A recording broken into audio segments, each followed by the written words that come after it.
Hello Nocturnes! Welcome back sa panibagong episode ng English for Academic and Professional Purposes here on Nocturnal Sage, a guide for those left in the dark. Ako nga pala ulit si Kuya N, ang inyong class president. Nung nakaraang meeting na pag-usapan natin with Sir Jeremy kung ano ang text, kung paano natin malaman kung isang grupo ng mga letra, simbolo, ano man yan, ay isang text, nalaman natin na kapag ito'y binuo, if they are connected for a specific purpose, they have meaning. At kapag may meaning, pwede na siya maging text. Balik nga tayo dun sa pilosopong tanong ko dati. Pwede bang ako ay maging text? Okay, binuo ako. Kung naniniwala ako na, kung naniniwala ka rin, kung naniniwala tayo na tayo binuo para sa isang particular na purpose o dahilan, meron tayong meaning. At kapag may meaning tayo, siguro nga, pwede tayong maging text. Malay mo, ikaw pala ay isang text na nangangahulugan na, let's say, ikaw, ang buhay ay dapat isabuhay ng parang wala ng bukas. Ako, kung ako ay matuturing na text, sa tingin ko, ako ay isang text na nangangahulugan na dapat patuloy tayong matuto. Yun, patuloy tayong lumago, ganun. So, sa ngayon, bilang pagpapatuloy sa episode na iniwan last week, pag-uusapan naman natin ang tungkol sa isang unit ng text. At yun ay ang paragraph. Dito sa episode na ito, pag-uusapan natin kung ano ang paragraph at mga iba't ibang bahagi nito. So stay tuned till the end. Oh English me, oh English me, gusto kong matuto ng Ingles pero hindi alam kung paano. As a continuation of our lesson, we'll now focus on one unit of the text. I hope you do remember what a text is. What is a text again? Comment down below and let me know if you really listened last time. Because right now, recess is over, so pay attention. What is a paragraph? A paragraph is a set of related sentences having only one idea embodied in a topic sentence. So it's anything with a topic sentence. Remember the sentences you rearranged? The one about ambassadors? Yes, that one is a paragraph. The topic sentence. This is the first part of the paragraph that you have to know. This contains basically what the paragraph is all about. The thesis, that is. Oh yeah, I want to emphasize that there's a difference between a thesis statement and a topic sentence. Alright, a topic sentence is limited to a paragraph. The thesis statement is also found within a paragraph, but it represents the entire text.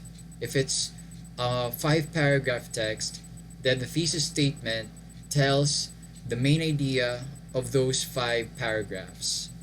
But for topic sentences, they only represent the paragraph that they're in.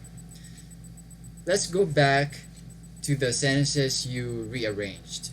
The first one is the topic sentence. Obviously, it's in green, so what else would be the topic sentence here? Ambassadors have to choose their words. So that is what the paragraph is basically trying to say. Ambassadors have to be tactful. They have to be careful with what they say. And then the next part after the topic sentence is the one that develops it. That's called the supporting information. Okay? What is supporting information again? It's the information that supports. Please don't define terms like that, especially inside the classroom when you're called to recite. That's embarrassing. If you're going to define something, make sure you use different words. So I'm telling you right now how to define supporting information using different words without repeating supporting information. It's the part that develops the thesis or main idea. Okay? Sentence says EADC develop the topic sentence B. In the next episode, we're going to explore the different ways that paragraphs show themselves in text. Paragraphs not just come in different shapes and sizes, they also can appear anywhere. And sometimes you cannot see them, but you have to believe that they're inside the text. So, is to see necessarily to believe? That is another essential question that you have to add to your notes. This is Sir Jeremy, and see you in the next class. Oh English me, oh English me, gusto kong matuto ng Ingles pero hindi alam kung paano. Sino ang magtuturo? Gusto kong matuto na talaga. Oh English me.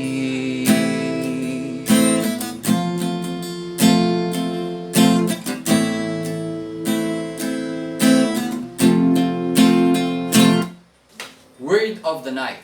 Balikan nga natin yung mga sinaunang word of the night. Yung una ay dauntless. Pangalawa ay tay-da-tay. Walang sumagot, walang nag-comment. Pero, huwag kayong mag-alala, pwede pa rin kayo mag-comment sa baba. Basta mag-comment lang kayo ng meaning at saka ng original yung sentence, ha? Hindi plagiarized, bawal yun. Yung word of the night para sa episode na ito ay ignominious.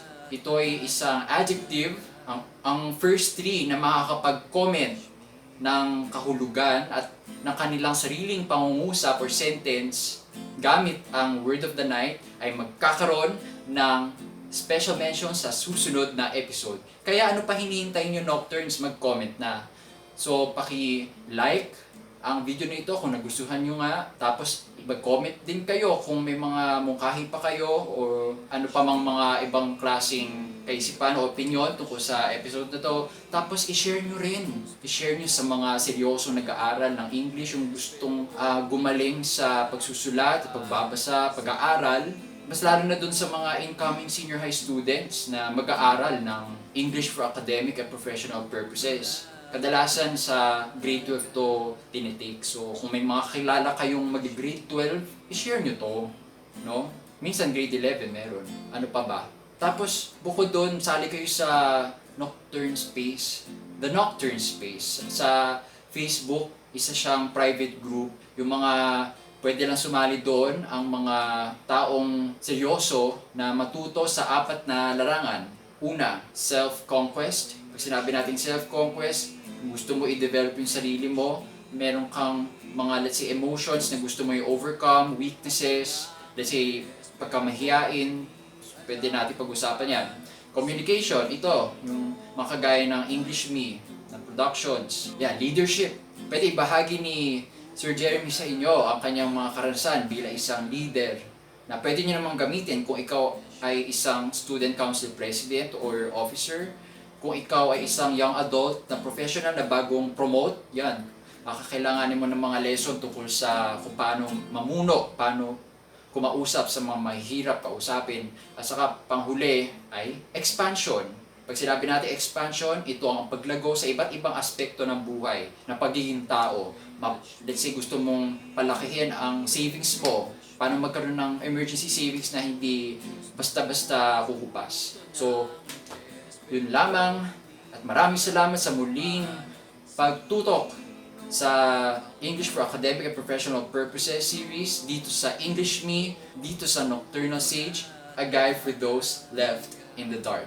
See you on the next episode.